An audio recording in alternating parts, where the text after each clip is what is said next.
Good morning, everyone. Welcome to TED Talks Ball. We got a special Wednesday morning hump day edition. Super excited to welcome Ryan from No Border Sports in. Ryan, What is you may up? know him at Border Sports on Twitter and No Border Sports on YouTube. Great content creator, great Twitter follow or X, whatever we're calling it these days. But Ryan, welcome. I just realized Not much though I on don't Twitter have anymore. your. Yeah, you're a smart man. Toxic as hell on there. I tell you what, I'm starting to not reply as much. I tried it yesterday, and I'm just gonna, I'm gonna reply to the people that are smart or that I like, and the rest, you can go pound rocks. I'll see what you say, maybe, but I'm not gonna respond to everybody like I used to. I'm not gonna try not to feed the trolls so much. There's no point.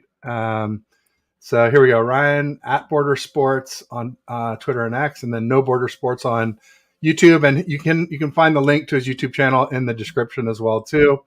And we are streaming to both platforms. So if you're on TED Talks Ball, make sure to get on over to No Border Sports, I should say, and give him a like and And vice subscribe. versa. And same thing with me. Yeah, if you're watching on a a browser, open up two tabs. Watch us both at the same time. Or if you're on a phone and you can't do two tabs, maybe you have a tablet nearby and you can watch on two devices. So give us all the watch hours and likes and subscribes you can. We really appreciate it. It really helps us. I'm getting real close to 500. I think I was at 497 last I checked. So that'll be my first threshold for monetization to start it's allowing subscriptions to the channel, charging, I don't know what you charge, like $2-3, something like that. And then having super chats. So that'll be exciting. But we got some folks that are here in the house early. We got Bebop Jones saying yo yo. What up, Bebop? And he's also saying anniversary of Woodstock was yesterday, 1969. Today would have been day number 2. Outstanding. So what we got? You know the 54 years ago. the That's crazy. the concert the concert that started essentially the idea to make a Woodstock actually happened in Washington State. Ah, There was a that figures it. Woodstock-esque concert beforehand, which was the inspiration for what happened in upstate New York. Leave it to Ryan to take credit for Woodstock or his state. I love it. That's great. No, If no. anyone who doesn't know, The Ryan people lives that in Washington participated, State. the Well, you guys people have that the Gorge participated in up there too, Woodstock don't you? Like deserve the all the credit. Dead Company play up there. Oh, Didn't Dead Company just play up there recently at the Gorge? I watched Dead and Company at the Gorge years ago with the Doobie Brothers and Allman Brothers, and oh my gosh, Nice. the Grateful Dead, well, the Dead and Company, whatever you call them, at Yeah. at sunset in the Gorge is one of the most gorgeous things ever, and like with their music, they almost like I was sober, and with their music, I was almost like seeing things. It was kind of crazy to be That's in the way it works. that situation. I was like, holy moly. Which is I went beautiful to though. plenty of Jerry Dead shows back in the day. Shoreline, Irvine, Cal Expo. Some of them I didn't even make it inside the show. Sometimes it was just fun to hang out in the parking lot, see the kind of characters you run into and things you can explore there. It was a lot of fun for sure. Um, Maybe not so good for the brain cells, but great experiences nonetheless. Got Nathan Z in the house saying what up. Welcome, Nathan. Thanks for joining. Joe Stevens in the house saying two legends, coming from a legend. Legend So takes one himself. to know one, Joe. Thanks. Appreciate it. Carcast in the house saying, yo, welcome, Carcast. Thanks for joining. Bebop saying Gorge is one of the best venues in the country. Outstanding. Yeah. Oh, another place I saw the Dead. I think the first place I saw them was Frost Amphitheater at Stanford, which is like a teeny tiny 3,000 seats. It's not even really seats. It's like dirt. It was such a cool experience. Kind of like the Greek in Berkeley, but the Greek's very concrete and Frost is very sort of more wooded. It's more like a picnic. But yeah, great dead shows, fish shows, what have you. Bebop saying if not the best. Oh, for the Gorge. Okay, got it. One of the best, if Yeah, not the best. it's an acoustics John Jay. there. Oh, it's Yeah. It's a spot. What up, There John you go. Jay? Make sure you go over Brenner's to Ultimate Ted's Report in the channel. house. I Hump day, hump day. Yeah, and normally I block this time out to not do shows because I have gardeners and blowers outside my window pretty frequently. So if I go on mute, that's all it is. I'm trying to save you guys from the blowing sounds compared to my usual blowing sounds. Pause. But anyway, we'll make the best of it until they're done. In fact, I think I hear them coming now. Um, uh, Are they breathing hard? see, James Arnall in the house from the UK. Hey man, just finished work. Any news out of camp?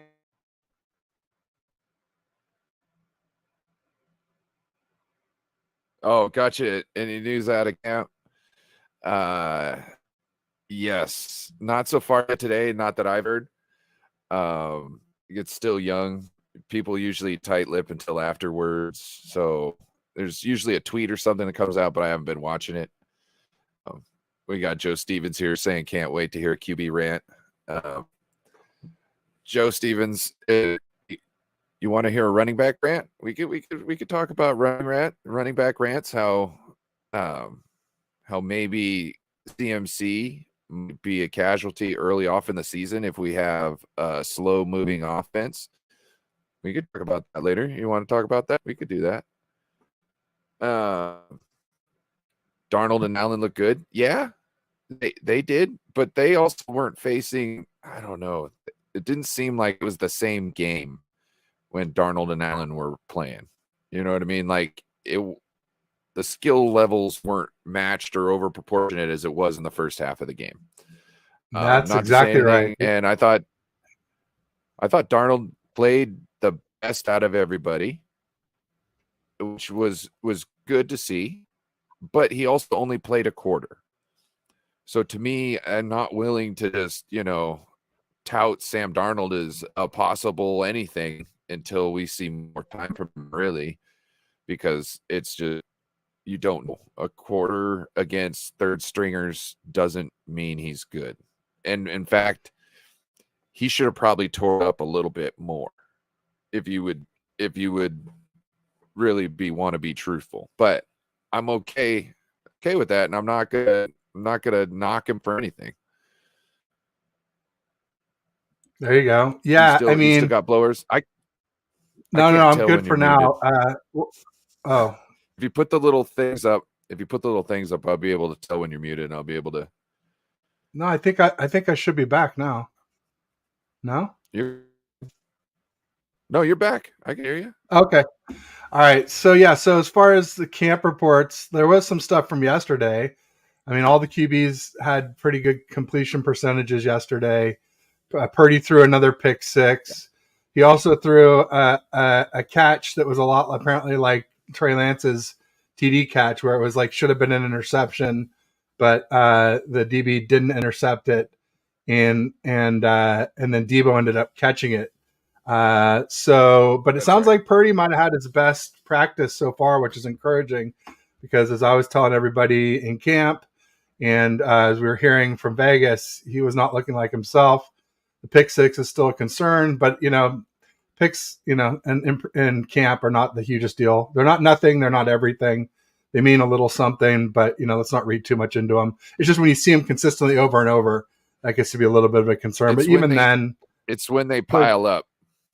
Yeah, just like the QB mistakes for Kyle. Each time we could write each one off like, oh, nobody scouted Mahomes, and oh, Brady had a bad season, so I can see why we picked Jimmy. Jimmy's younger, and oh, Stafford, he was come from a bad team, and the Rams only won one with him, and oh, Purdy, he was a rookie. No one's going to put him above QB3 last year. But when you take the sum total and you look at it all, it's pretty damning. So I think that's sort of the same thing with Purdy with camp, joint practices, and now back to camp again. And I caution anybody who says that he's better or ready or anything like that. Like, the dude hasn't even been tackled yet. So keep that in mind, folks. Joe was saying Ted had a legendary rant yesterday. If you want to get me ranting, let's talk about the QB situation and Kyle not giving Lance a chance after he didn't give Purdy a chance last year. Purdy ended up QB3. And what happens if Jimmy G doesn't get injured last year? We have no freaking clue what Purdy could do. we'd be sitting on him as a backup. I guarantee you. So it makes me a little frustrated. He's then doing it again this year. I just want Kyle to learn. I'm a Shanna fan, but I'm pretty fed up with his QB gaffes and blunders.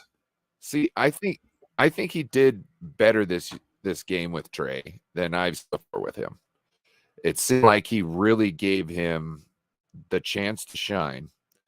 I don't think Trey bullshit. He gave him all these pass plays. No, we're a run first team, man. You got to run first. You got to. You don't do 3 straight series with no runs, and then Arnold looks better. He's got 9 runs and 8 passes. You can't do a run fake without a run. You don't have to run well, but you got to run some to run fake. You can do a run fake without running if you're a run first team. Now, because they're going to expect like you do. So okay, that's not the issue. But also, I think what did we need to see out of Trey Lance? We needed to see short, intermediate throws, him working well in the system. Right? So Kyle Shanahan, whether he planned to go those plays or not, I don't really care. The reason being is we needed to see that from Trey. Right? This is what we need to see. Now, look, could it have been better if there were run plays in there? Maybe. But when I looked back at the tape, there was things open. And what I saw was Trey needs more trust. He needs more trust in 2 aspects. He needs more trust in the receivers and more trust in the system.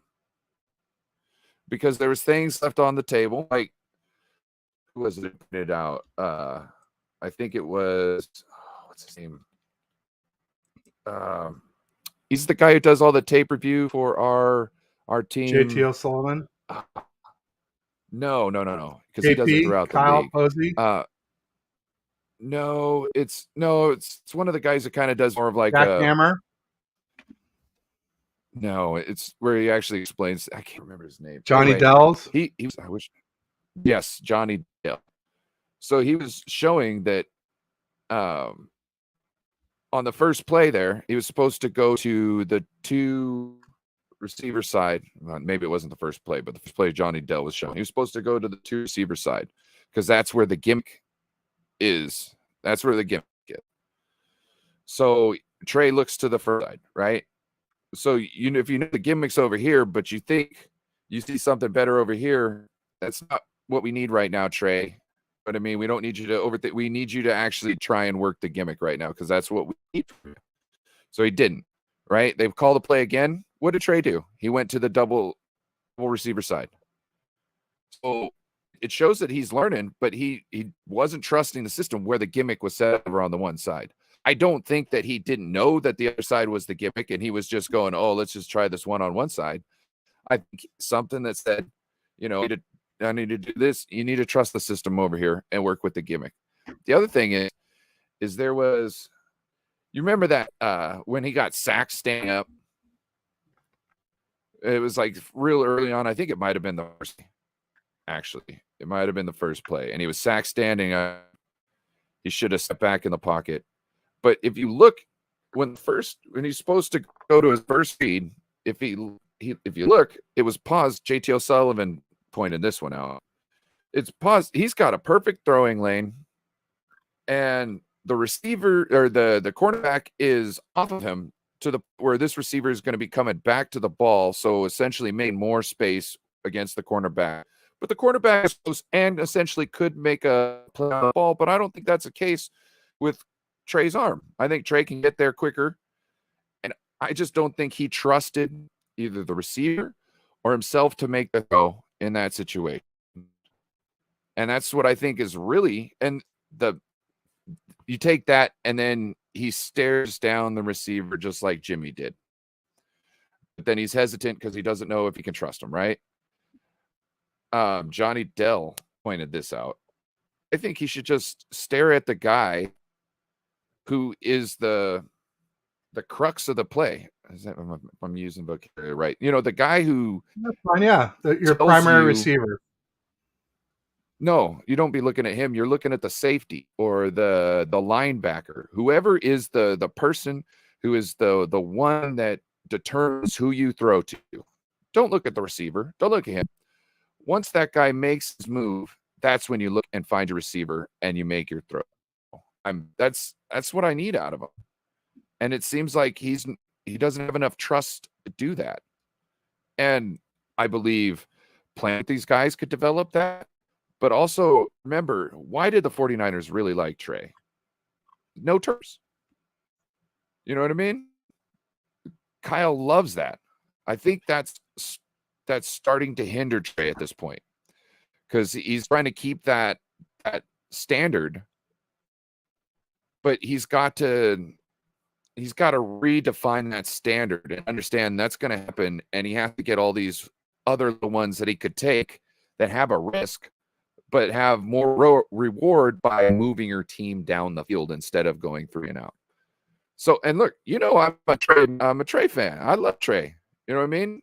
I would rather have a guy with who I believe the capability that I believe Trey has. I would rather have him over the Brock Purdy and the capabilities that I think Brock has. But being said, it's what you show, and what I'm seeing now is everything I just described, and that doesn't help him.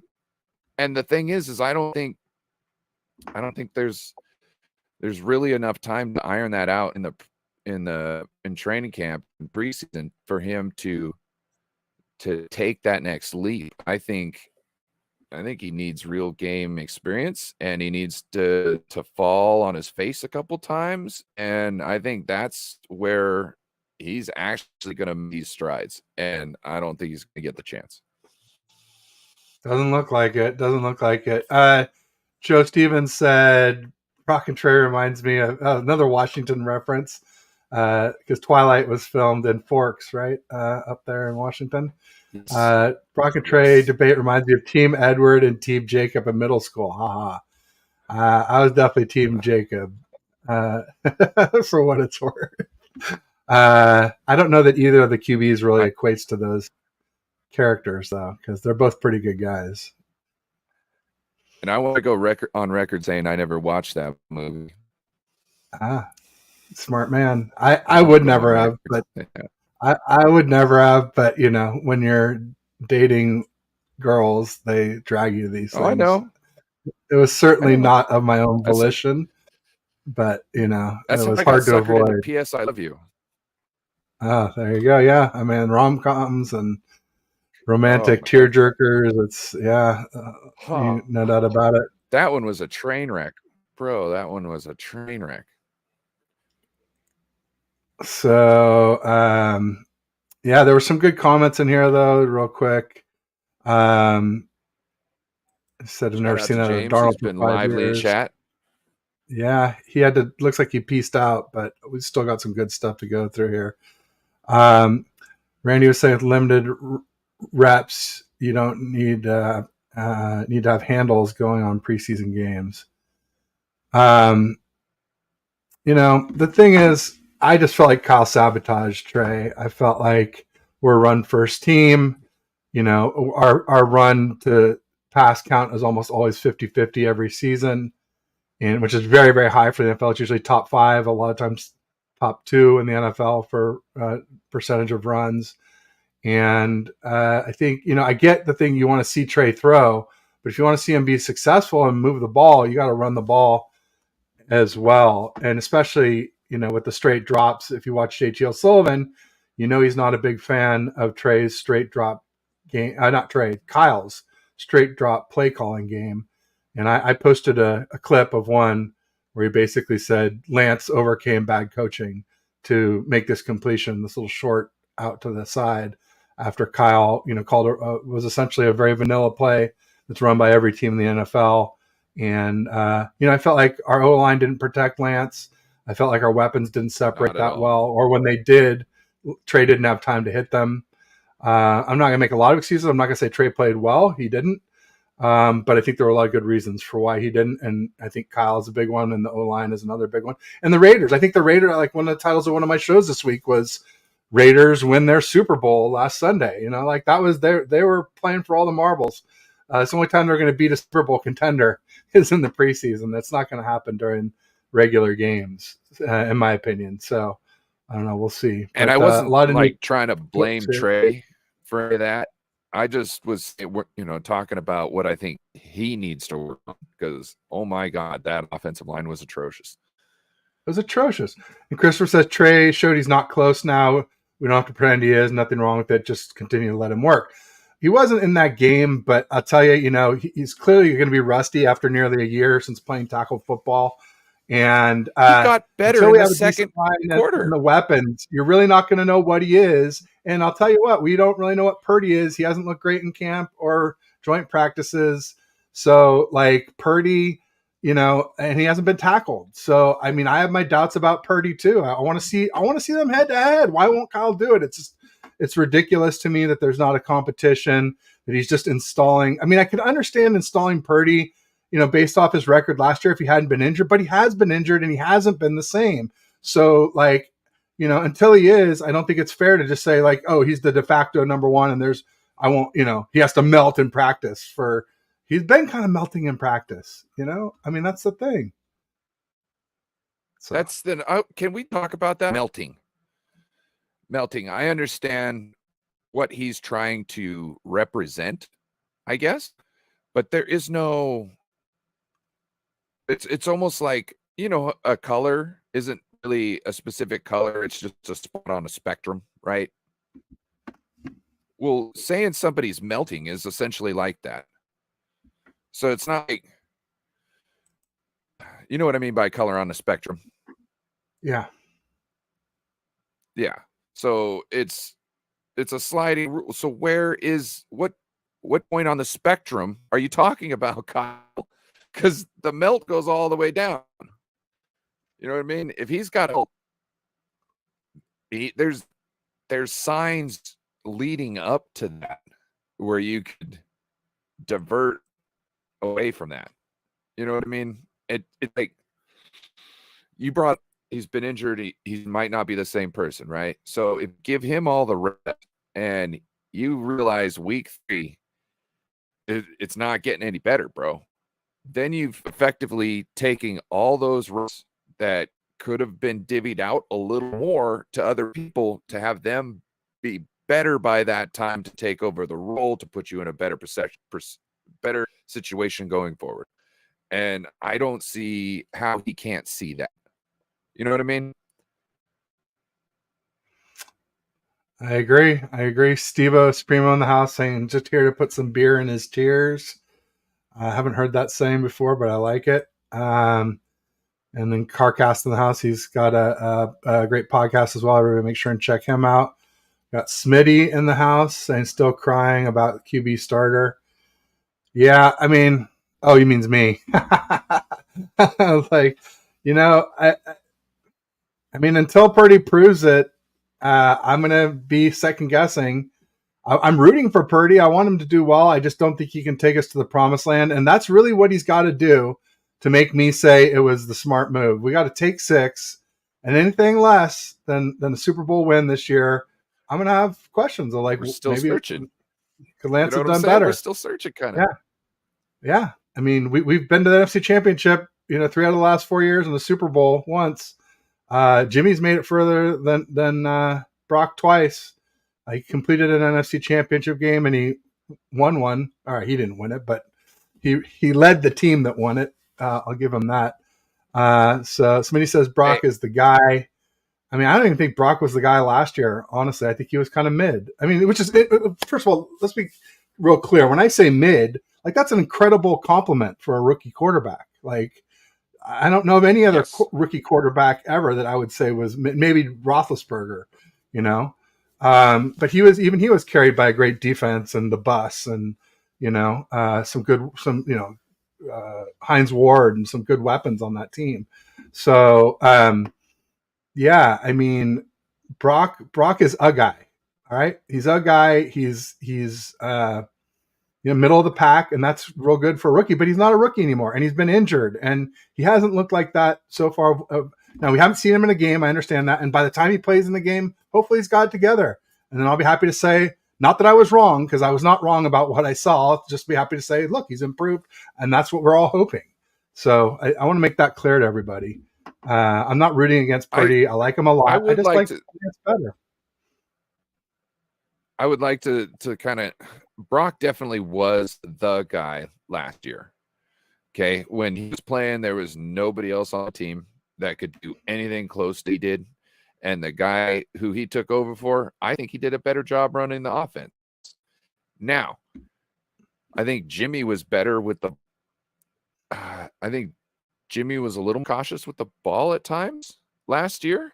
And it was really freaked that had happened. But if you saw, Purdy was almost getting a ball intercepted at least once a game. They just couldn't reel it in, which sometimes it's just because they weren't in the right position. If they took a step over, they would be in perfect position. It would hit them in the chest. Some defensive players, they still might not catch it, but it gets it a little more scarier. I think there was definitely things he needed to work, but if he hadn't got injured, we might have a way different. There might be no contest at this point, because Purdy would have been able to spend a whole offseason just stacking on his knowledge and his work instead of having to redo his arm. Let's face it, it's hard to do what you need to do as a quarterback if you can't throw. Okay, you can get your foot timing down, but you want to be able to do the throwing motion when you get to your foot position, when you're timing for your dropbacks and all that stuff. So I think there's a definite things. If he hadn't got injured, we might know week 5, week 6 that he could be the guy, like going further. But right now, we kind of hit a speed bump. He definitely had regressed. Okay. It happens when you get an injury and come back. That's why I started when he came back to people were all mad. He's like, why are we talking to him? He can't even go. He can't essentially do everything in practice. Why are we critiquing his throws right now? Obviously the arm isn't ready.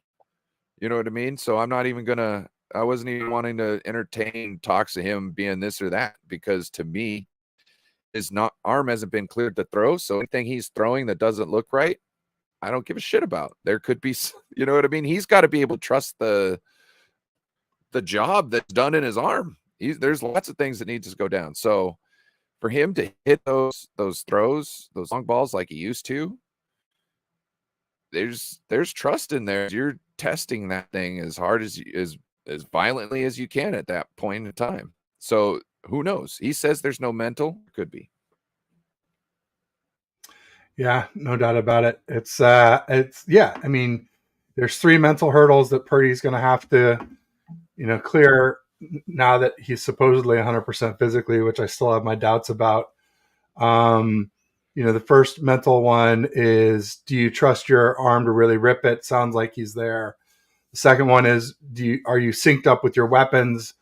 His high completion percentage from yesterday is starting to show that, it looks like. But the big one, like I mentioned earlier, is, can you hang in the pocket knowing you're going to get smeared and wait for your weapons to uncover to the last possible second, knowing that you're going to get drilled, and get up and still, be able to have the same confidence again after that happens? Can he not get hurt, and can he not have mental scars? That's, those are big questions for sure. Bryant Culp in the house saying, hey, Ted and Ryan. Real quick, I want to call out Rich Keltz too.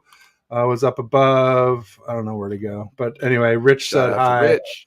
He said something about that we thought we were farting and it was more of a shart. It looked like, or a SHI, you know what. I try the game? That's a great description for the game. Yeah. Oops. Yeah, right here. 49ers thought they farted, but they sharded.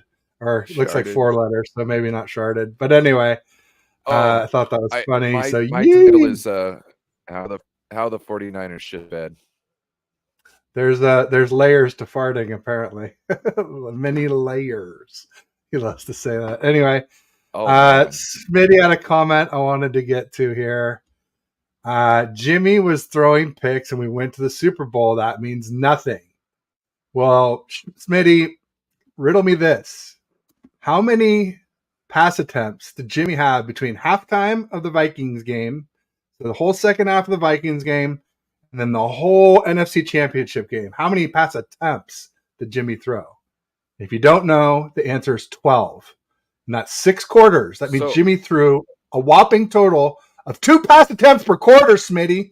And we went to the Super Bowl, and he threw 2 picks, and he overthrew Sanders, and he missed Kittle a number of times, and we lost. So I say it matters. I think you guys kind of both right. And let me explain. He's right. Jimmy throwing all those picks got us to the Super Bowl. You know what I mean? And it wasn't able to. No, it was the number 2 run game and the number 2 defense got us to the Super Bowl, and Jimmy Luggage got carried. Right. But what he's saying is Jimmy was throwing picks and we went to the Super Bowl. And that, you know what I'm saying? He's saying that with all these picks, which is true. But it does mean something because Kyle Shanahan did essentially put the handcuffs on Jimmy. That's how bad the interceptions was. So whether it means it doesn't totally mean nothing because Kyle was prompted to stop Jimmy from throwing. And that's big. I couldn't believe Jimmy finally had like a really good year not throwing picks, and it was his last year with us. Like he was, I gotta get this nipped in the butt now. Where was this 4 years ago, bro? I know. It's frustrating. Hiroski had a couple I liked. Purdy was blitzed constantly in the Miami game. Yeah, Ryan jumped in. I did my first ever live stream of a game during the Dolphins game, and Ryan and Izzy, NJ Izzy, Melissa joined in for the second half with me. It was a lot of fun. Yeah, Purdy did really well, especially coming in cold. I mean, that's incredible performance by Purdy against the Dolphins. No doubt about it. And then Jimmy is gone, and I'm happy for it. Me too. You should have seen that I was doing a stream with Dion from Niner Game Podcast, and he and I were just like laughing, and I think he broke out and did a shot of whiskey, and we were so happy. And then I was like, wait, but he hasn't passed the physical yet. And sure enough, it was like months later until that was finally done, and then we could really celebrate. But yeah, thank goodness Jimmy's gone. Somebody asked me in a show this week, if Jimmy does well, could we ever have him back on the Niners? I'm like, no, that chapter's closed. I hope we never see him in red and gold again. We need to do better. We need to aim higher. How come people can't see the parallel to Jimmy's story with Brock Purdy? Oh, it's like, well, not only that, but just their stats. I mean, the stats of CMC and the 5 regular season games are like clones. It's like the Spider-Man meme. They're like the same but different, right? They have the same results, but like they do it differently. Jimmy's better on the first read. Purdy's better when things break down and improvising, but their net result is like so similar. It's spooky, especially when you factor in that, the defense was forcing way more turnovers for Purdy than for Jimmy. And, and I'll say it again, and I'll say it again, and I'll say it again. Purdy's 33 points per game was versus mostly bad and or banged up defenses. So, and it's a very small sample size, which is prone to statistical anomalies. So if you think he's going to walk in and score 33 again this season, I got a bridge to sell you. That's all I can tell you, especially if he plays all 17 games against the Cowboys, against the Eagles, against, we were playing some good defenses this year. So, I don't know. We'll see. There'll probably some little surprises. Would that bridge be in Brooklyn? There is a big bridge in Brooklyn. There's a big one here in the Bay. Actually, there's 3 or 4 in the Bay. We got the Dumbarton, San Mateo, but of course the Golden Gate, the Richmond Bridge up north that connects Marin to Richmond. Those are 4 of the big ones here in the Bay Area. But yeah, I mean, I'll sell you any one of them if you're looking to buy some baloney, we'll call it in a nice way. Michael Catanzaro in the house says, if this is not our year with 3 QBs, we should sign a big name QB in 24 free agent maybe QB in the 2024 draft if we get Cousins OL in the first round. Yeah, Cousins does well when he's protected, and a lot of people hate on him, but keep in mind he's barely had a defense since he's been in the Vikings and the 1 year he did have a good defense was the year he ran into us. Just like I said, the number 2 D and the number 2 run game, and we just ran it down their throats when it showed that Jimmy couldn't be trusted to throw it in the first half. Jimmy threw it to Kendrick, and then he threw it, and Kendricks caught it, and he threw 2 more to Kendricks, and Kendricks dropped him. So it was basically 3 potential interceptions. Kyle pulled the plug on Jimmy until we got to the Super Bowl, essentially. Jimmy passing with any frequency, I should say. Who are we going to get rid of to get Kirk Cousins an offensive line that he can? I don't want him. I'm just saying I would have maybe liked him back in 2018. So we're not. There's Instead no of chance Jimmy. we sign Ayuk. There's no chance we resign Ayuk. Okay. Who else are we getting? Probably George Kittle, I'm guessing. Someone like that, or Deebo. Less left on his contract. I don't think you're moving Deebo. I think it's Kittle this year. Last year was insane. Kittle, you'd have to get rid of him. And then that's hurting your O-line right there. Yes, it is. And then you got to lose somebody else because, okay, your 49ers don't have any draft picks to overhaul that line in the first and second round, I don't think, because some of them aren't going to work out. And you're talking about next year. So probably going to have to go get vets. They cost more. It's not a good look. If only somebody would have thought about drafting tackles last couple of years and not switching them to guards. Tristan Wirfs instead of Kinlaw. No, not even there. I don't even care about the first round. I'm talking about we should have had tackles coming in every year, trying to find at least 1 or 2 replacements for our starters to have on the squad already. To me, this is negligent of them and the offensive line coach and coaching staff and front office to not think about this. I understand they thought they have a guy in McKivitz. Okay. None of us know that. The 49ers don't even know that. You should be in a situation where you know that you got a guy. And you could have started thinking about this 3 years ago. Who cares if Trent doesn't retire yet? Oh, the guy's going to be coming to his contract. Well, you should have thought about that before and drafted another guy to take a spot on the depth chart. And then trade that guy, get some capital for him. You should always, the way they have mucked up this offensive line situation is just, it's not advantageous to win in another Super Bowl. It's not. I mean, especially with the depth we saw on Sunday, it's really scary. And I don't even know if I trust McKivitz on the starting O-line either. So O-line is scary for sure. He started out camp well, but then he kind of faded later into camp. So we'll see how many fans the Niners lose with the outcome of winning. A lot potentially. Hersky says 0. Now there's a lot of people that are unhappy with Kyle's QB stuff, like me, and this could be the last straw of being a Shanna fan. But we'll see. I know Waruna. If we win number 6, then I don't care who it is. Then that's all great. I just don't believe Purdy has what we'll need. I don't think he can deliver what the 49ers need to get there and win it, especially when you consider how healthy we were last year to start the playoffs. Like, we were basically missing just Emmanuel Mosley, and Lenore played really, really well, maybe arguably better than Charvarius Ward.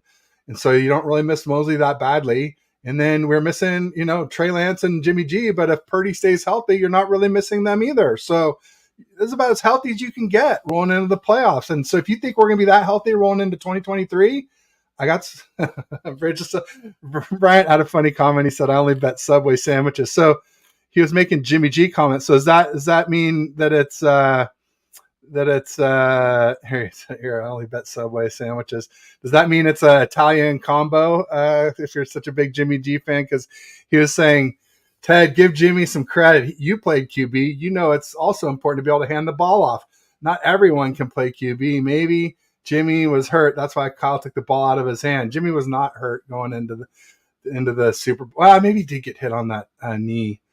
I think it was during the season, though. But bottom line is, all right, I did play QB. And yeah, I know how important handing off the ball is, because that's why I lost my job. I was too freaking slow to hand off to our league leading rusher. I had a cannon of an arm, but I could not keep up with this amazing running back. He had in 8 games, he had over 1,300 yards to lead our league in rushing. And so, yeah, I know exactly how important handing off is. That's great, but it's not a great QB to me. It isn't. That's just a guy who hands off.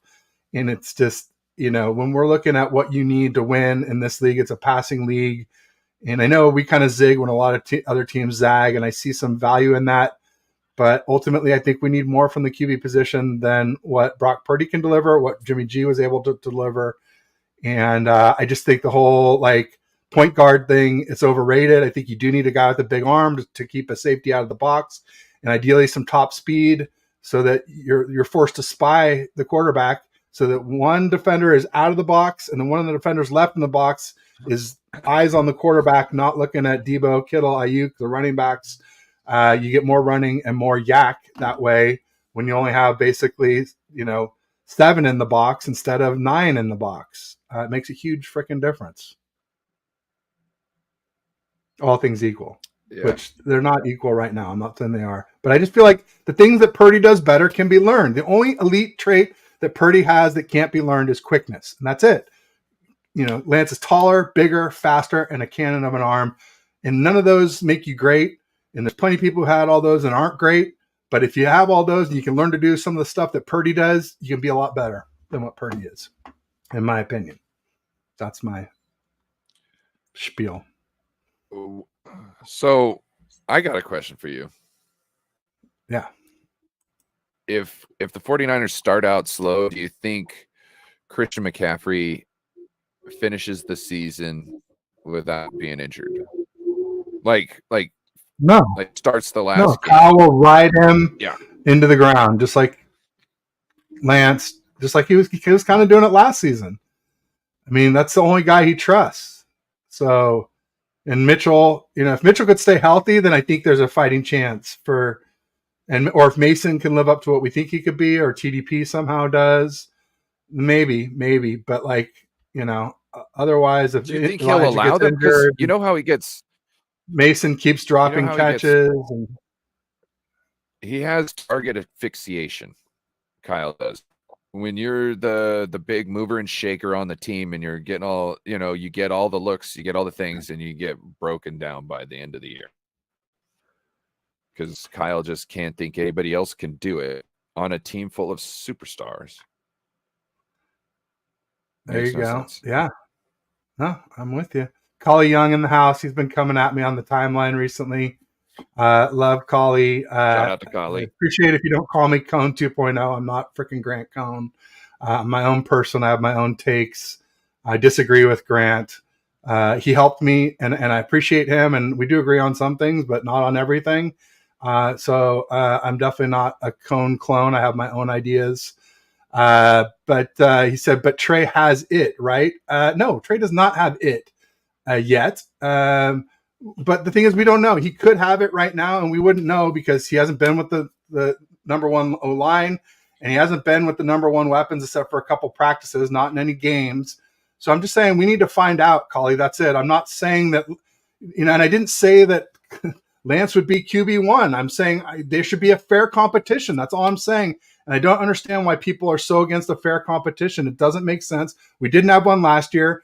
Purdy ended up QB3 last year. And if Jimmy didn't get hurt, we wouldn't even know what Purdy is right now. We'd be just like, oh, yeah, he's a good little backup, Mr. Irrelevant. We got a cheap backup. That's great. Nice, and we'd be just sitting on him until somebody got hurt. I just don't want our best QB to not see the field until the other QB gets hurt or plays badly for an extended period of time, which means puts us behind in this race with the Eagles and the Cowboys that I see us needing everything to do because we have minus 20 rest days. It's the worst in the league. There are 3 teams with plus 12, the Bears, the Jets, and one other. And, that's 32 more days in a 4.5-month season of rest. It's a huge freaking advantage for them, huge disadvantage for us. We have the second most travel miles, and we play 4 teams coming off of buys, which is way higher than it should be because most teams usually have 1 bye a year. So that's 4x the what your average should be of teams coming off buys against you. So, I just feel like we got enough stacked against us without starting the wrong quarterback at first. And I'm not saying Purdy's wrong. I'm just saying we don't know. I'm just saying he got injured and he hasn't looked good in camp. And so just to say that he's what he was, he hasn't been. He could be. I hope he is. It sounded like he was getting to that yesterday. So maybe we'll get some more good news out of camp today. But again, if you're not going to worry about his camp interceptions, I'm not going to really worry about him having high completions percentage in camp either because it's just practice. So, if you want to discount the bad stuff, then I'm going to discount the good stuff.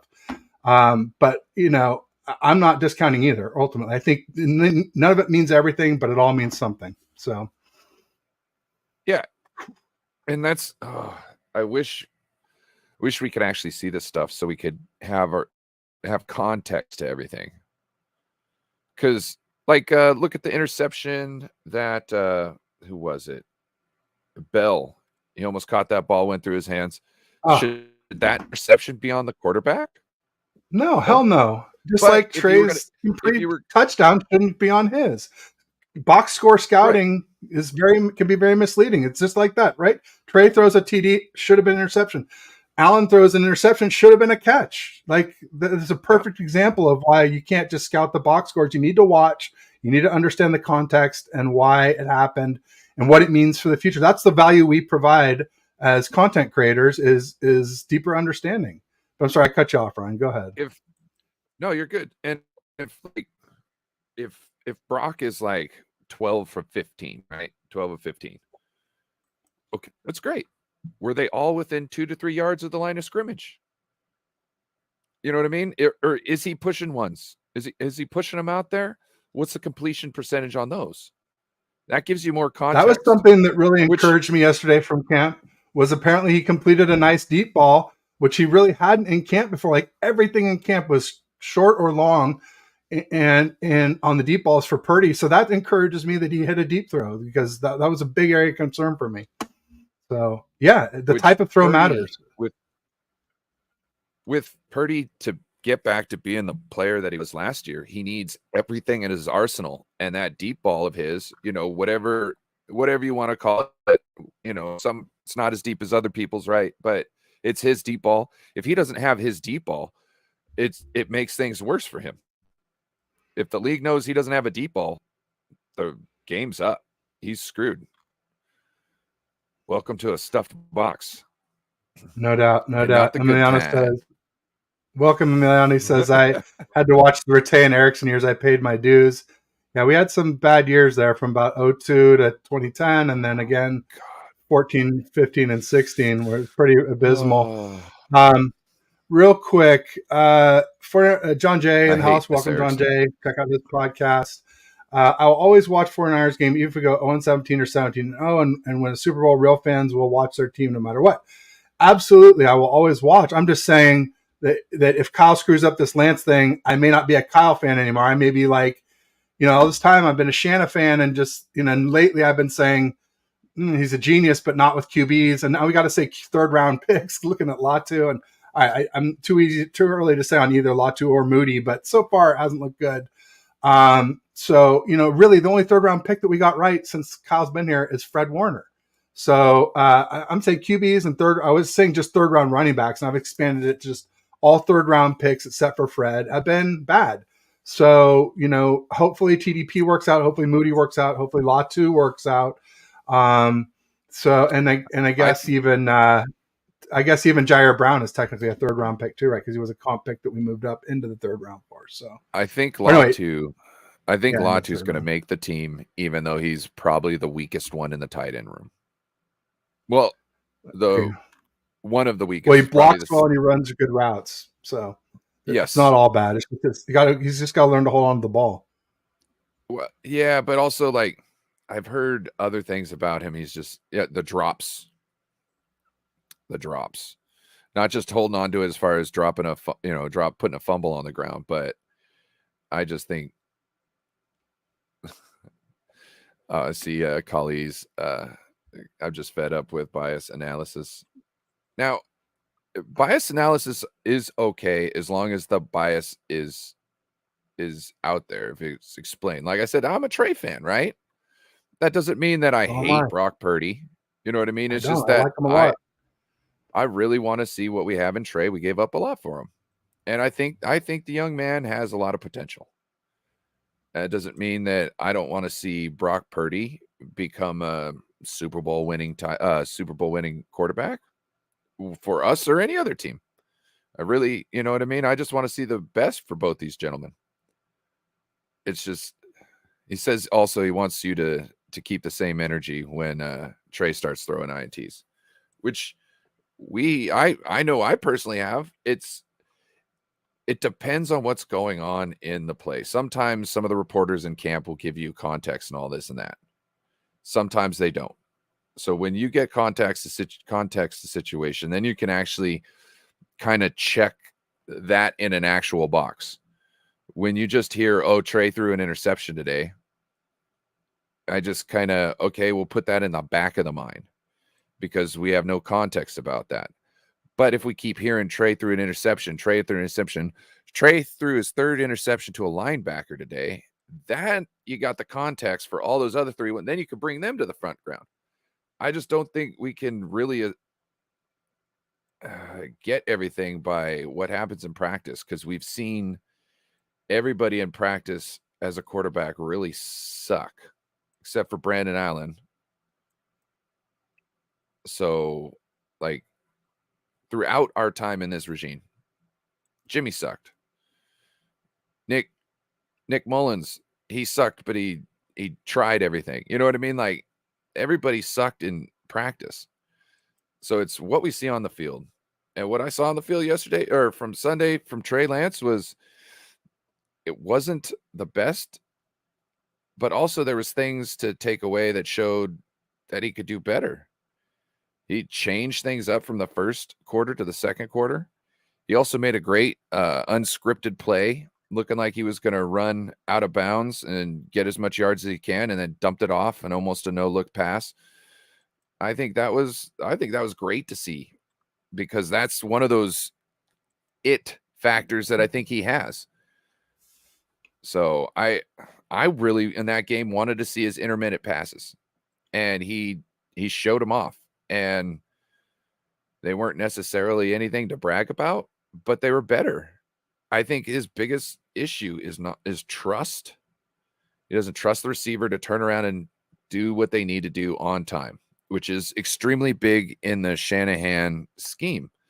So it's kind of like, why wouldn't you just automatically trust them? They're held to a very high standard in the wide receiver room about their routes. They're held to the same standard you're held to. So why aren't you doing your part in that situation? That's what I really want to ask Kyle, or not Kyle, but Trey, is like, you're just put the ball where it's supposed to go. You don't have to worry about, oh, is this guy too close or this guy is this and that. The scheme is supposed to take care of that. Throw that ball. If it gets intercepted, Kyle says, why'd you throw that? Because the scheme tells me when I hit the back foot right here, I look over that way and I'm supposed to throw the ball if there isn't a guy in between us. You know what I'm saying? That's what I would tell Kyle. Your scheme is supposed to get that open, right? I did exactly what you said. Get it open. You need to call another play before you call that play to get that play open. Don't come to me about this. That's your scheme. Figure it out. That's what I would be telling Kyle. I would do exactly what I'm supposed to do in each situation. And when I come up with a certain, if I'm in the wrong, obviously I take credit for it. But if I'm doing exactly what he wants, I don't care about that interception. That's Kyle's interception. That's not my interception. I'm doing exactly what Kyle wants me to do in this situation. If it gets intercepted, that's on him. He didn't obviously make the defense need to look at something else before he called this play. So then that would be open. That's how I would figure it. I like that. I love that take, actually, Ryan. That's brilliant. It makes a lot of sense because Purdy does exactly what Kyle Does wants. exactly that. And That's what he does. I've been starting to say, like, I'm starting to wonder if Kyle even wants a franchise QB, like an Aaron Rodgers or a Brady or a Stafford or whatever. It feels like he would rather have a mid robot who does what he wants and fits the system rather than fit the system to the strengths of the quarterback. It's one of my gripes, but I love what you're saying. I hope Trey does learn to, get a little more YOLO like Purdy is and just, you only live once and just rip it and, interceptions be damned. Maybe that does help explain the Purdy interceptions in camp a little bit too. That's starting to click with me a little bit for sure. Collie said, "Oh, it was hot garbage, but Trey wasn't good. It wasn't all bad, but Trey has a ways to go." Yeah. Yes. O line was garbage. I'd say the weapons also didn't separate very well, and when they did, they stutter stepped and ran some bad patterns, and the blocking, not just the O line was bad, but TDP was bad as a blocker as well too. And Trey has ways to go. Yeah. The thing is though, he has ways to go based on what we saw on Sunday, but based on what we see this Saturday and in our last preseason game, he may not have a ways to go. That's what I'm trying to say is like he's got a ways to go as far as box being checked. We don't know what the time frame on all those boxes being checked is, and that's the biggest It could issue. happen by week 1. It could happen. I'm not saying it's likely. I'm just saying it's possible. It could happen especially 2 years if you from get now. Protection and real weapons. Yeah. And, well, we've got compare the two, we've got to see Lance with Debo, with Kittle, with CMC, and Ayuk. Got to see him with the big 4, and ideally Juice and Jennings too, right? Maybe Elijah Mitchell too, just since there's we did see some of Purdy with that. So I think that's what we need to see to make a real comparison between these two QBs. And I really hope Kyle gives us some of that. I hope he does, because you really can't condemn Lance until you see them with similar situations. And Sunday was not similar to anything we've ever seen Purdy with since he took over against the Dolphins. So the issue is trust receiver, not his own eyes, indecisive. Yeah, he was indecisive. Trey looked better once he scripted plays were done with, which isn't too surprising since he and Sam barely practiced leading up to the game on Sunday. Yeah, I mean, Purdy's gotten the lion's share of the reps lately, which, I guess that makes sense. As long as Purdy ends up being what he was in 2022, then I'm with it. I just haven't seen it or heard of it yet. Ryan wouldn't start for Kyle. He doesn't want to answer back player. Yeah, well, I mean, that also, is Kyle. He's got to. I'm not intimidated by him. So I would have no problems telling him his shit stinks. And that's something he does not want to have a conversation about.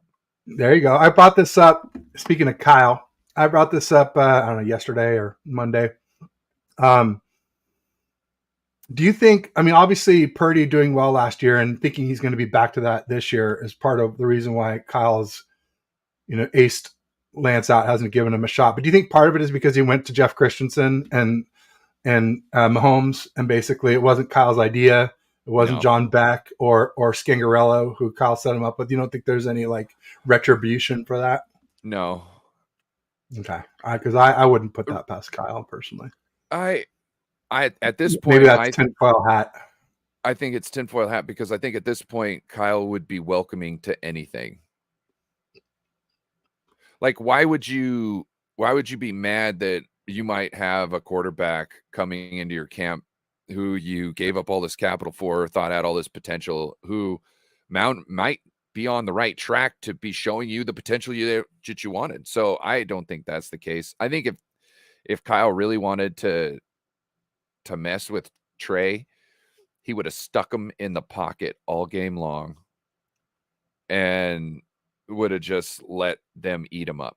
And Kyle mixed the pocket passing with the bootlegs. He did a lot that we had asked Kyle to do, and we're appalled that he didn't think of it first, right? And he came out and he showed, like, I was like, hey, he's doing what I wanted. You know what I mean? Not like he heard me, But I think he heard all of us. I think we all had that feeling like, hey, we know he's not a pocket passer. Move him around at certain points and have him be in the pocket at other points. We know that he needs to learn how to be an adequate pocket passer. That's just something. If you're going to be a quarterback in this league, you should learn how to be able to do that.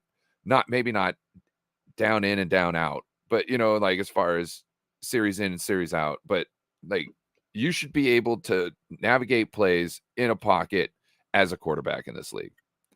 So I think it was a good play. That's why you were mad about the running game. I was like, yeah, we got to see a lot of throws though. But at the same time, like if we would have came out and run at them, we might have tired down that defense a little bit. That's one thing that. Well, what up, Shardall? That's one Yeah, thing that had come from that, all. and that might have made the rush not as bad in the beginning, because I remember as an offensive lineman and playing games, man, the first quarter, first couple series, I thought I wasn't going to be able to last the game. And then them big defensive guys, they tire down and they become squishy. You can start pushing them around. I'm not saying that's what it's like in the NFL. All I know is that you're going from guys who haven't been playing anything to now they start playing the game and they've got all this energy to, an hour in the game and they've been using up a lot of energy. So to me, it's, I don't know. I just don't think we can gauge everything off of that showing. We saw him get better as the quarter went on. As we started to run the ball, we had 2 runs to open the TD drive, and all of a sudden Lance is in rhythm. Mm-hmm. I mean, it was running. You run first. You got to run at least once in each series. I mean, but it's also ridiculous. What happened at that time? Kyle was able to put together a game plan, knowing Gave him some gimmies, some layups, what the Raiders were throwing at him. And so then you start seeing Kyle's corrections probably also help Trey. So I don't think it's just a one-handed event. I don't think Kyle went in there to even try and win that game. I felt he tried to go in there to put people in situations where he could see what they do when there's no good scenario. You know what I mean? Not necessarily really put him in that, but kind of you're going to get that when you're just trying to see what people have. Like some of the plays are very vanilla. He's not even running complex schemes, right? The reason being is that's not going to fool anybody. So people have to make an individual effort to make the play work. You have to have the whole team make individual efforts to make the play work because you're not fooling anybody. So to me, I think that's kind of what his game plan was, is kind of go out there, be very vanilla, make people have to show themselves to actually be able to complete things, to do things. And I think that's what we got from it. Was that shit show. Real quick, Emiliano came up with something funny. He was talking to Judge Schutte, who said, are you trying to be clever with the name thing? And Judd was saying, no, it's a spell check, but I don't think he meant your handle, Judd, like Judge Schutte, like Judge Judy. I think that's what it's supposed to be. Maybe, I don't know. Or maybe that's just his real name, Judge Schutte. And it does, now that I say it, it sounds sort of like Judge Judy.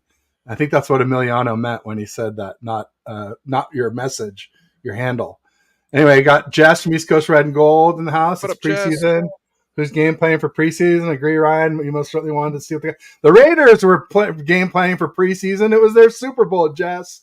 That's why one of my show titles was, Raiders won their Super Bowl Sunday, because they absolutely game planned. They gave it their all. It was they gave it their everything, and they really wanted to win, and they did. They blew us out in preseason. Woo! Our scrubs, our second string, third string, fourth string. So, what was Steve Wilkes doing? What was Steve Wilkes? Steve Wilkes was like, he was missing Hargrave, Armstead, Fred, Dre, Charvarius, Lenore, Huff, Gibson. I mean, all the studs on our D were gone. So I got you. The people getting after Kinlaw and Isaiah Oliver and Womack, those guys had no help. No help. But they, like the Raiders. Ambry played well. Ambry played real well. Raiders were running the ball nonstop. Okay. Yeah. So because our D line was getting washed out. Okay, so we need to bring a different front. Okay? We need to I bring a see. different front. There's things we could do to at least attempt to stop it. I didn't see that. I seen us sticking with the same stuff, and I want to see correct. I don't care if you got to take the third linebacker out and substitute him with the lineman. I don't care. Do it. It's preseason. Let's figure out what we got on this line. A bear front like they ran Let's against the Rams. let's do it. Pats ran against the Rams in the Super Bowl. 60 5-2, linemen. baby. 5-2. Oh yeah, or Whatever. 5-2, 5 or 6. However you One want to do it. linebacker, 60 linemen. Yeah, why not? I just, if you know what they're going to throw at you, then at least stop the run. Show us we can stop the run. Let them pass on us all game. I don't care. At least let us stop the run. Joe Stevens in the house. Your pal, my pal, great guy. I guess he was already here earlier. But the way I see it, if you're having to pass, there's a chance even for our not as talented people to make plays. So I'd rather do that than just get killed on the ground over and over again. So Judge Shooty is an abbreviation for Jordan Shuttlewood. Sounds like one of your sponsors, Ryan. The Renob hardwood wax. Shout out to the titty bear. That the TIDDY bear. There you go. Jess says Raiders suck. I agree. They do. Suck. You know what? I realized. Did you know why? Okay, Emilio corrected me. Sorry, Emiliano. You know why the stadium was so packed with 49ers fans? Why? Because we travel better than any other NFL team. No, the Raiders fans' POs wouldn't let them go to the game. Oh. Well, you know the difference between a Raiders fan and a Niners fan? A rap sheet? Niners fans like the outside of jail cells. Yeah. Yes. Telling you. Can't the get Raiders play their starters. They didn't play all their starters. They didn't play their stars, but I think they did play some of their starters. Can't go to the stadium when your ankle monitor is setting off the metal detector. Oh, boom. Yeah, not trying to show anything. So there was. I understand, but God, this is the time when you do a basic 5-2 or a bear, whatever. Do basic. You don't have to just put men up front and make people make moves. Like, you have to be accountable at some point in time, even a preseason with trying stuff. I saw Kyle trying stuff.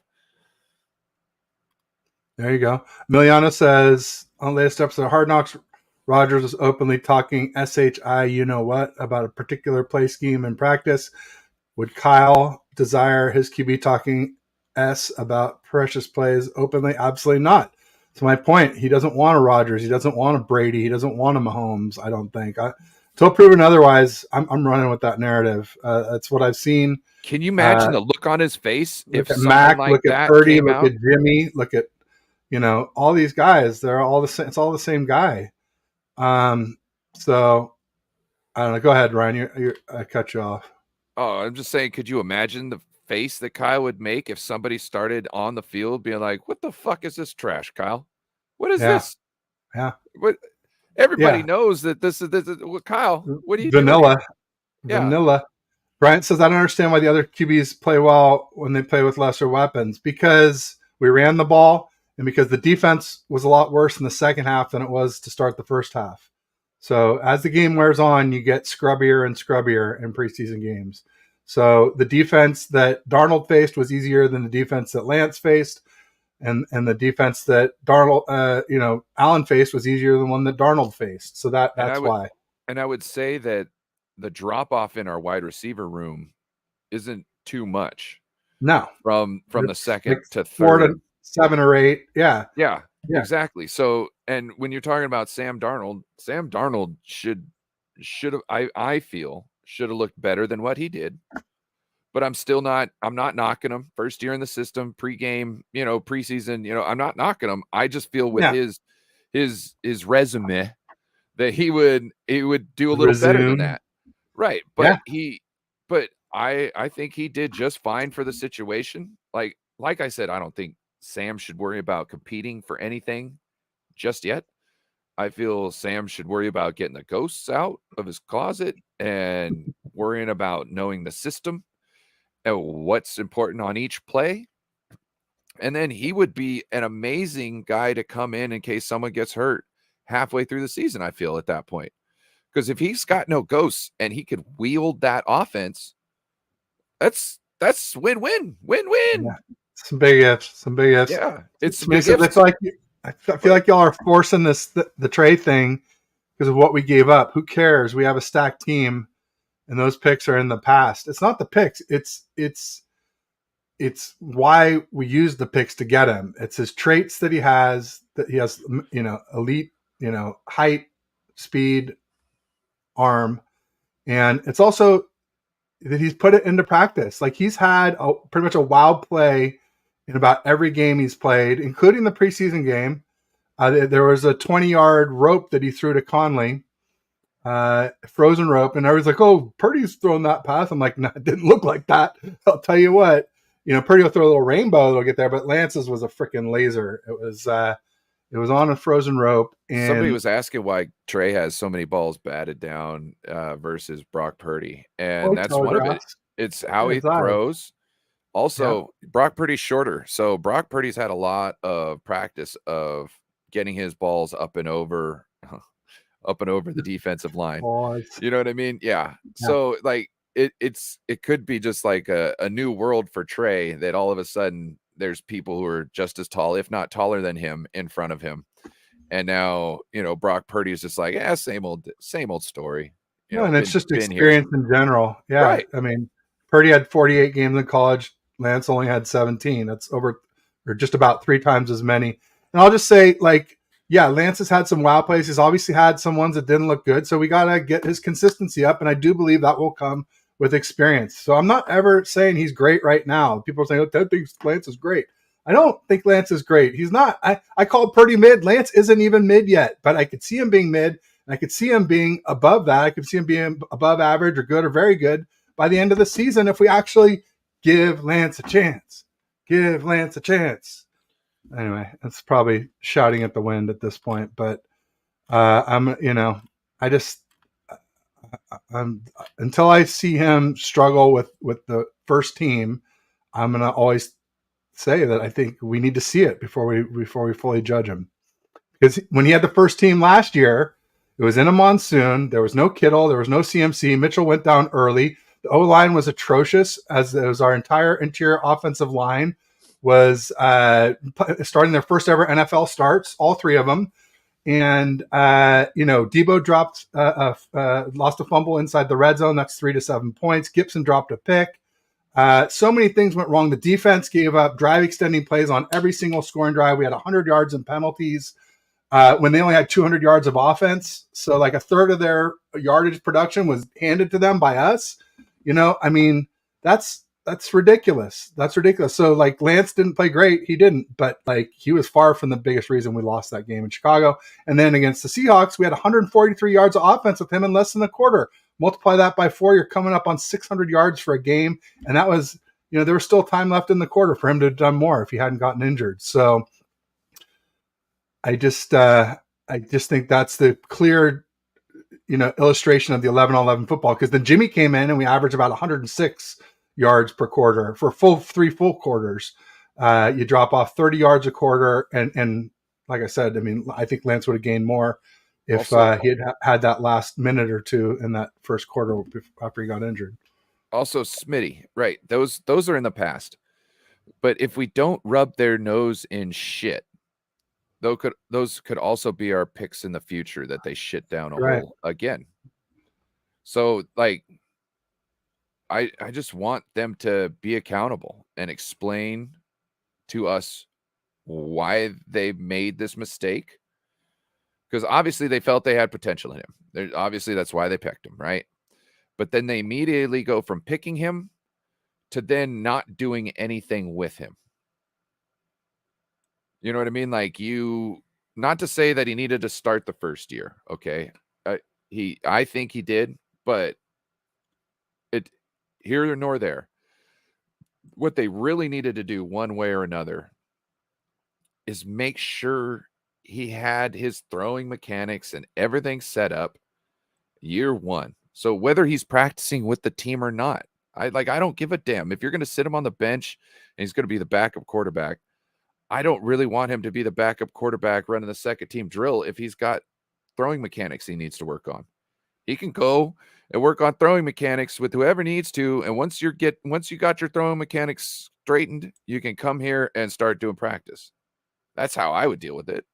I'm using all my resources to try and figure out how to get you to be a more efficient quarterback with your throw, with how you compute the defense, essentially, how you're, all these types of things is what I'm trying to do for you because I spent all that capital on you.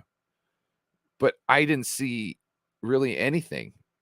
And like year two, man, the guy we sent you to last year, he wasn't really able to work things out and fix it, right? Oh, so let's maybe you should just go back. Not to say that they told him to go back, but if you didn't tell him not to go back and set him up with somebody else, you're just expecting the same results the next year, which how's that going to help you? To me, it's all poor planning and poor execution, all that, which really I don't see with how they treat everybody else on the team. I don't understand how the hell they do it. It makes how do you whiff on that one? You're turning sixth, fifth, seventh round players into gems, and you're gonna fumble on a first round quarterback that you spent 3 years of draft capital on, three first round draft picks on. Well, this kind of goes to what Joe said. Does John Lynch get any blame from anyone, or is it just Kyle? And this is kind of ties into this in my mind. So Kyle has, final say on all personnel decisions. So anything he cares about, he can veto, or actually make the pick himself. And especially, that's going to happen on QB and wide receiver decisions. There's a highlight on those two, but you get the feeling like a lot of these third round picks are Kyle, and a lot of the late round picks are Adam Peters. And I really don't think any of them are John Lynch. If you want my honest opinion, nobody knows what goes on behind closed doors, but my honest opinion is that Lynch is sort of a figurehead for shaking hands and kissing babies, the intermediary between Jed and Kyle. But I don't think he does much scouting, and I don't think any scouting he does is widely highly valued. That's my opinion. I think the pick doesn't really matter. So for Joe, yes, I believe John and Kyle both deserve some credit on this mess up, because if you're going to make that decision, no matter what player it is, right, you're going to need to follow through with it. They did not. They did not follow through with it whatsoever. And we can see that today by Trey's inability to do some of the stuff that we need, because he hasn't been there playing with people, because he's been off or subjugated to the second team because his throwing mechanics are off. So the moment you make that decision on Trey, it becomes both Kyle and John's responsibility to get Trey to where he needs to be. It's not like Trey is some problem, like outside of the 49ers. It's not like they're having to stop him from going to the club and beating up women. That's not what they're having to do here. It's really easy what needed to be done, and they sat on their hands this whole fucking time. There you go. Smitty says, y'all act like the Niners are the only franchise to spend high picks on a QB and got it wrong. So far it looks like the wrong pick, but also it looks like maybe they handled it wrong. And also it's still TBD. So, I think you can't say it's a wrong pick yet. You can't say it's a wrong pick yet. Less than 5 starts, no chance. Really kind of can't say whether it would, if it handled differently, would things have happened? We can't say that yet, because, if Trey works out, whether here or with another team, then you'll be able to say, oh, if he just got the right whatever he needed to get, he would have been good here. I don't think years down the road, he's like, he turns a page and goes, oh, this is what I needed the whole time. You know what I mean? All of a sudden, no, there's little things he needs to change all the way through his game that makes him the guy he needs to be. So I don't know. This is a stupid situation to be in. Thanks, Kyle and John, for not No following doubt. through. Real quick, 187 in the house. He's a big Purdy fan. Got Panama Queen in the building. Yeah, Panama Queen also. Shout out to Panama. our great viewers. Thanks for joining. Great audience members, very interactive. Bryant was asking, yes, do you think Trey is mobile? Oh, see, I would have said yes, but like last game, it seemed like he was too busy looking downfield to notice what was going on in front of him. And I'm not saying that like any quarterback would have happened to any quarterback. I'm just saying for him at that point in time, he was not paying attention to what was going on. No, there were 3 plays I would highlight where he was mobile for sure. Yes. I agree. He got sacked too much. And people confuse quickness with mobility. No. Lance is not quick, but he is fast. Once he gets going, the guy flies. There's GPS of him going 21.54 miles an hour at North Dakota State, and that is blazing fast for an NFL QB.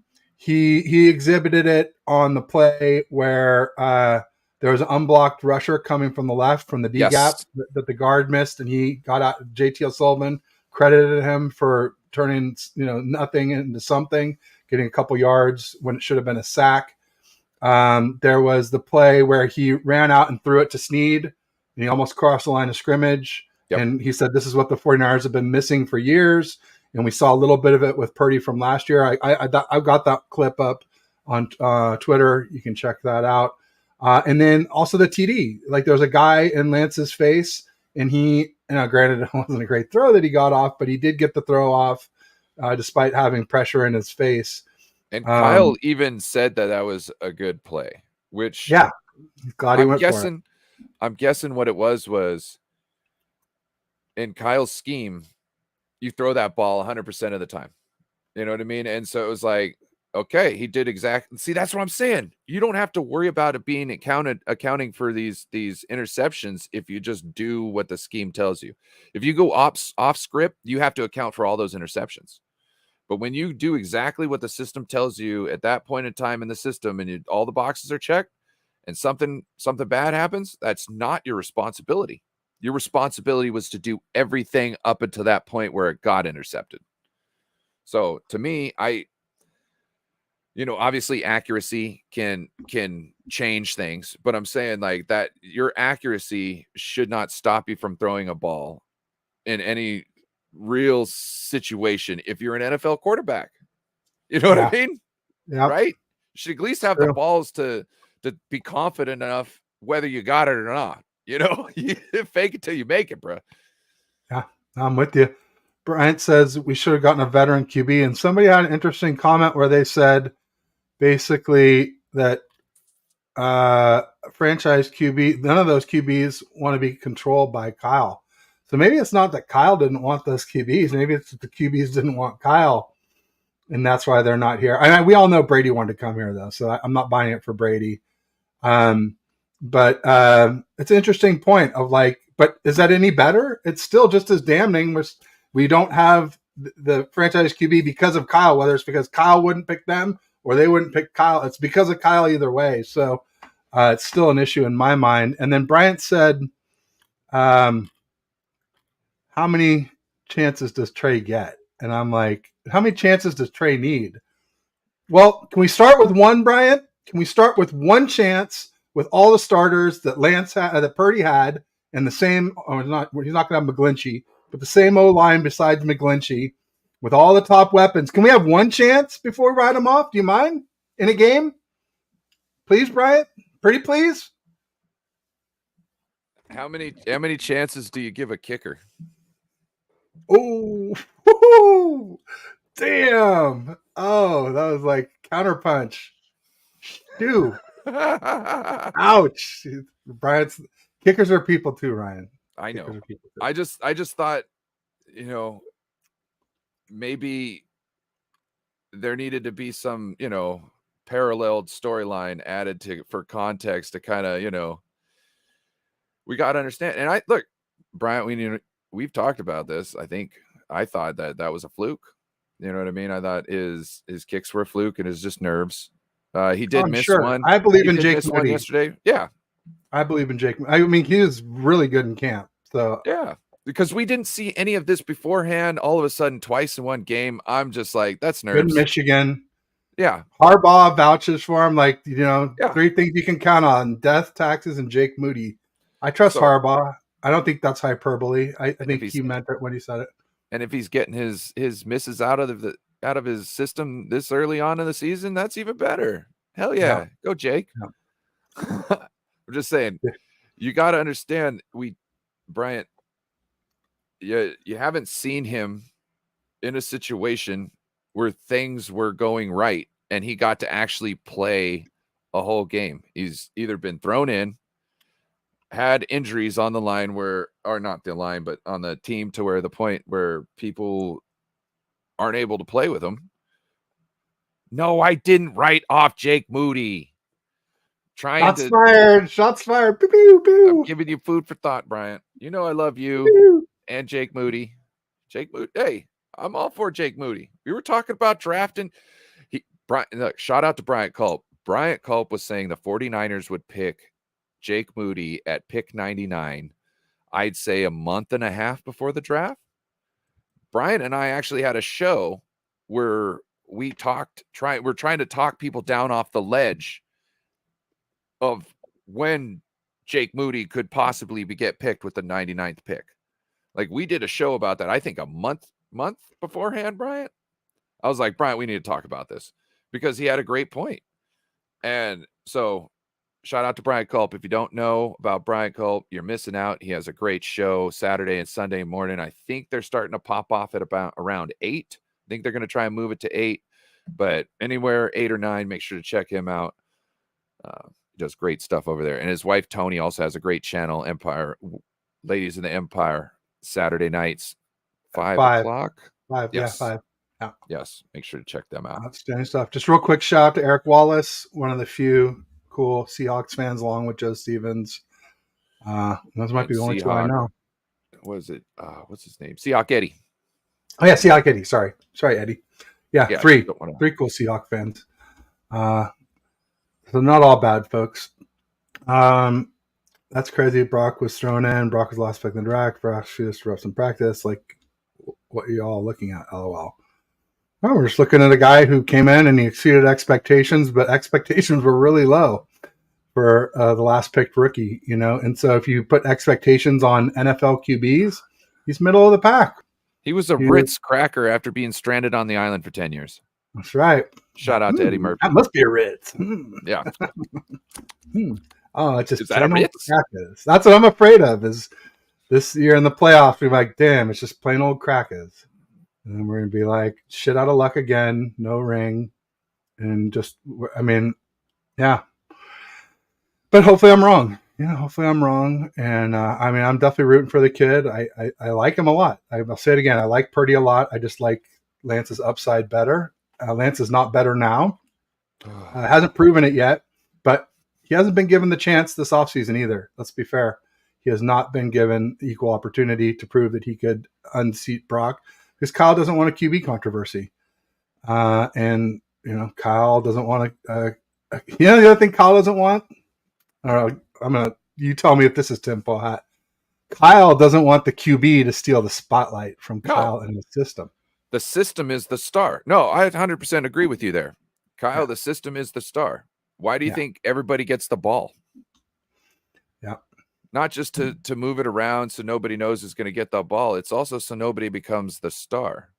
Other than Debo in 2021 and CMC in 2022. But yeah, in general, he does. He kept Mostert down in 2019. I was pulling for Mostert way before the NFC Championship game. That was so stupid. I was so tired of Tico. Actually, it might have been smart. You got to save him. He's fresh. Yeah, because he's None of these guys can last. The speed Remember guys. how I was saying save Elijah Mitchell till the last moment?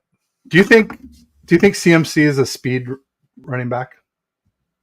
No. No, me neither. That's what we had this conversation. He's It's like smart super and quick, elusive.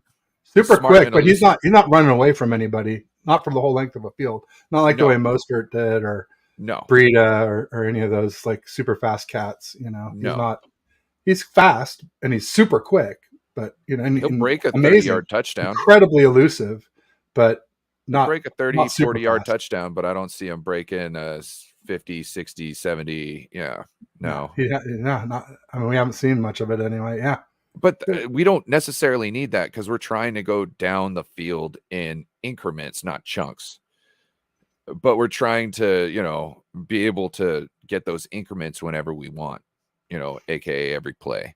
Yeah. So he's great in our system. Like he's probably the best running back we could have in our system who's playing now in the league. Roger Craig 2.0 or Ricky Waters 2.0. Something we haven't had since Ricky Waters. Saquon Barkley would be the second guy, I would think. Yeah, Saquon. Alvin Kamara would be great too. I don't think he's on the same level as them anymore. I think Kamara's fallen off. I mean, but he was back in his heyday. He would have been also what was his name? Running back for the Tampa Bay Buccaneers, who started for them. Fournette, that guy on our team, the year they went to the Super Bowl. If we could have him, it would be game, set, match. Playoff Lenny. Oh, he'd be smacking people in the face. Well, we probably would have had him if we had gotten Brady. If I would have had him, Gronk, well, we wouldn't have got AB because he's a character risk. But I bet we would have got Fournette and Gronk if we had gotten. It was a package deal that year. So Laybourne, Panama Queen brings up something. Oh, sorry. You want to address Smitty here? I'm almost there. Kyle wants to win now, not have any more QB issues. Yeah, but I'm just saying there's no proof that win now is September. To me, there's no proof that Lance couldn't be better by then. But yeah, I'm not saying it's likely. I'm just saying, don't go off what you saw Sunday. Go off what you see by the time the third preseason game comes around. Also, it had been 11 months since Lance had taken a hit. So that makes a big difference. And remember, this will be the first time Purdy's taken a hit since the NFC Championship game when he comes in and plays. So I would point out that even if Brock Purdy was ready to go week 1, all cleared 100% like he was last year, that doesn't mean we wouldn't have a quarterback controversy next year. Anything could happen. We could get another injury from Brock. You know what I mean? Anything could happen and we could be in the same boat again. So just saying, just because certain things happen doesn't mean it's the end all beyond. There you go. So, Panama Queen doesn't want to hear nothing about Laybourne. No, she doesn't hear anything about Laybourne. So the reason being, I feel, is Kyle's gonna try and stash him on the practice squad. Yes, he's gonna get stashed. I don't think he's gonna get very many reps. And I think him under wraps, not reps. I think if he ends up breaking one, he won't be seen the rest of the night. Yeah, I'm with you. Yeah. I like players on the team, but if they don't make it, sorry, I just hate them. I just wish them. I don't hate them. I just wish them well. Yeah, I mean, I wish Jimmy well. On the Raiders, I don't think he's going to do well with that defense. Is he talking about Jimmy? Well, in general, I mean, I think he's talking about like a Trey or. Oh, well, but actually, he might even talk about. I would definitely wish Trey well. I mean, it's a whole different situation because Trey never got a chance here. Jimmy, he might also. Jimmy got. How many chances did Jimmy need? That's the question, right? Jimmy got way more chances than he needed, than I wanted to see. So that's why I'm a little bitter with Jimmy. But Trey, totally exact opposite, polar opposites. He might be talking about Jake Moody because he says later on, if Zane Gonzalez makes the team, I will get a Gonzalez jersey. Nice. No, I mean, I think we'll carry 2 kickers if Zane beats him out. I think we'll have 2 kickers on the 53-man roster. It's a horrible situation, but you can't put Moody out onto the practice squad as a 3rd-round pick, the first drafted kicker in the draft. You can't expose him to the waiver wires. No, he'll be gone. He be gone. someone smart will figure that out. So Smitty says Fournette was an assa, but I see why y'all can't evaluate talent. Was and is anyway. Not sure what you meant, but Fournette was a good pass catcher. Is the nice thing about Fournette. I think that's what Ryan was getting at. Yeah, and in fact, Fournette. Interesting factoid. I was talking about Gronk, Fournette, and AB coming along the package with Brady. Guess who scored all the touchdowns in the Super Bowl against the Chiefs? 2 for Gronk, 1 for AB, and 1 for Fournette. Not one legacy Bucks weapon scored a TD in that Super Bowl. Only the new guys. He Viking also and now saying, "What up, boys? Welcome, what Viking." up, Vikings? He Nice finished to see you. extremely hard. He would finish his plays extremely hard, and that's why when I saw him, I was like, he's got that Niner in him." It just needed a happy ending, I guess. Sorry. Panama Queen says, "How y'all feel about the 9 sacks we had yesterday?" Yeah, it was abysmal. Our O-line was trash. Makes it really hard to evaluate anything the QBs did when they have no time to throw, especially Trey Lance was the one who got the most. And a lot of it was not just the O-line. It was Kyle not calling run plays.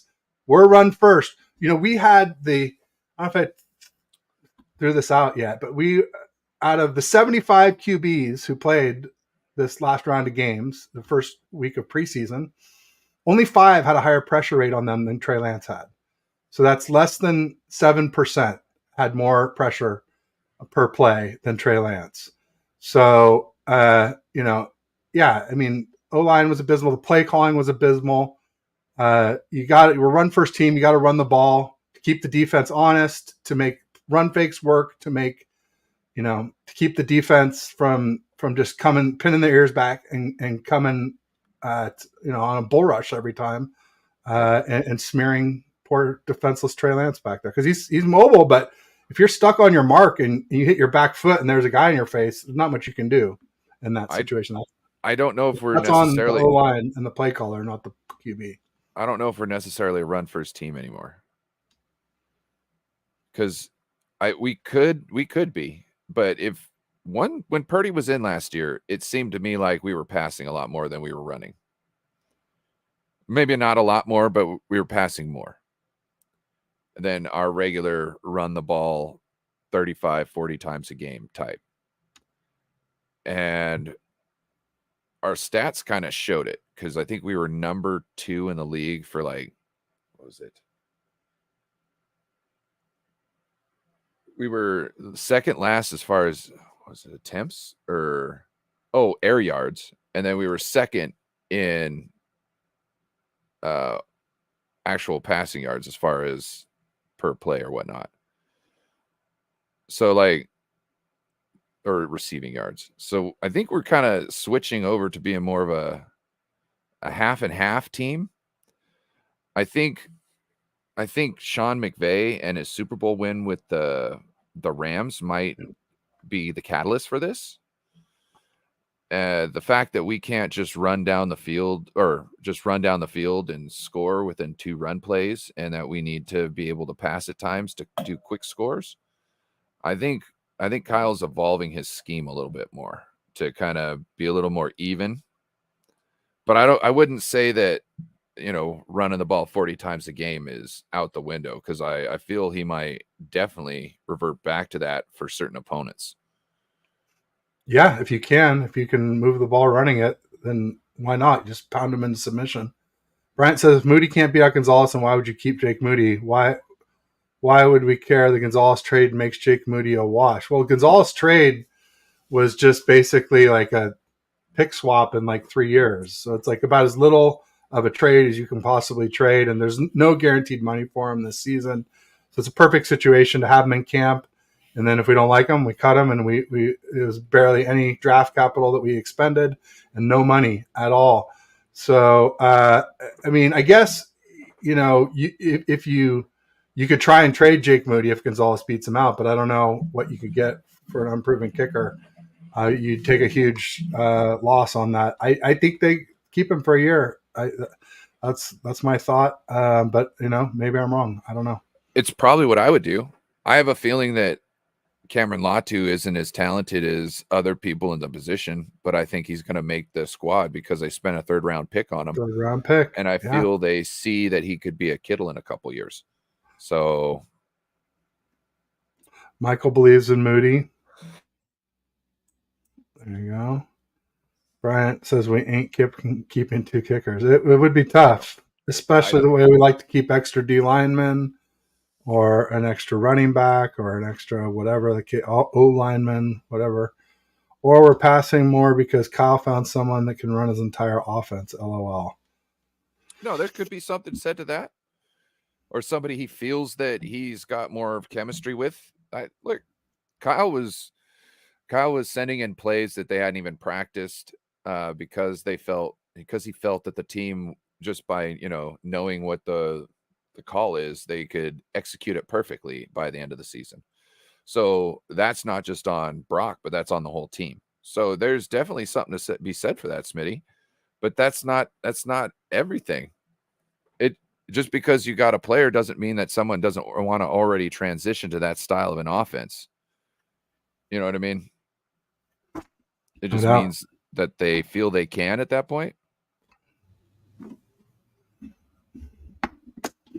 Yeah, no, it'd be interesting to see what happens for sure. I mean, I think part of it has to do with the defenses you're playing. I think part of it was, Debo was banged up a little bit there, and so was Elijah Mitchell.